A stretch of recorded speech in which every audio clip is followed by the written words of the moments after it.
இடுப்பு வளையலாம், கால் வளையக்கூடாது.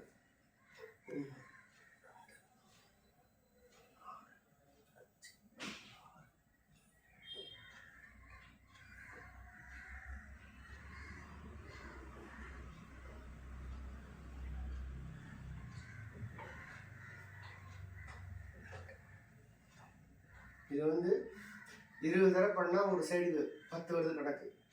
20 தடவை பண்ணணும். அதுக்கப்புறம் காலை இப்படி வச்சுக்கணும்.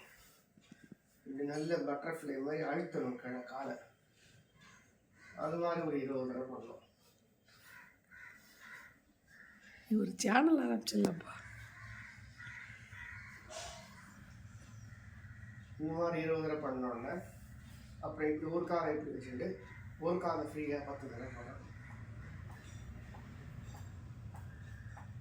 எவ்வளோ தடவை வேணால் பண்ணலாம், கணக்கு கிடையாது. குறைச்சி பண்ணினா பிரயோஜனம் கிடையாது. 5 செகண்டாவது ஒவ்வொன்றும் பண்ணணும்.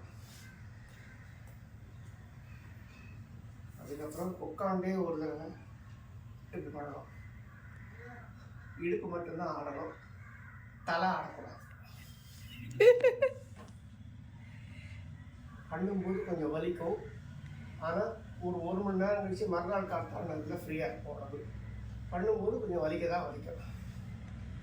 அதுக்கப்புறம் இப்படி எழுந்துக்கணும். காலை எவ்வளோ முடியுமோ அவ்வளோ அகட்டி வச்சுக்கணும். இதுலேயும் அதே விஷயந்தான். கால் பெண்ட் ஆகக்கூடாது, முதுகு பெண்ட் ஆகலாம்.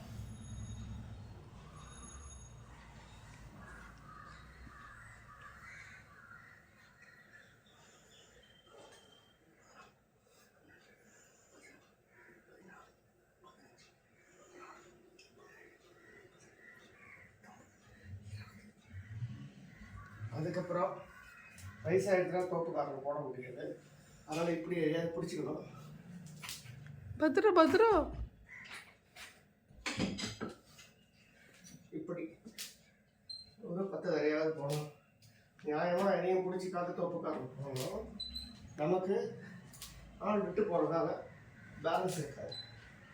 அதனால இப்படி ஒரு 10 தடவை பண்ணணும். இப்போ இது சத்தம் கேட்குதுப்பா முட்டியில். ஆமாம், இந்த முட்டியில் இருக்கிற சுருக்கெல்லாம் போகும். ஐயோ,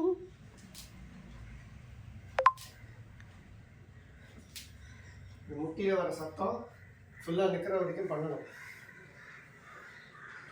அதுக்கப்புறம் கழுத்து இப்படி பண்ணும்போதும் கலகலன்னு சவுண்டு கேட்கும்.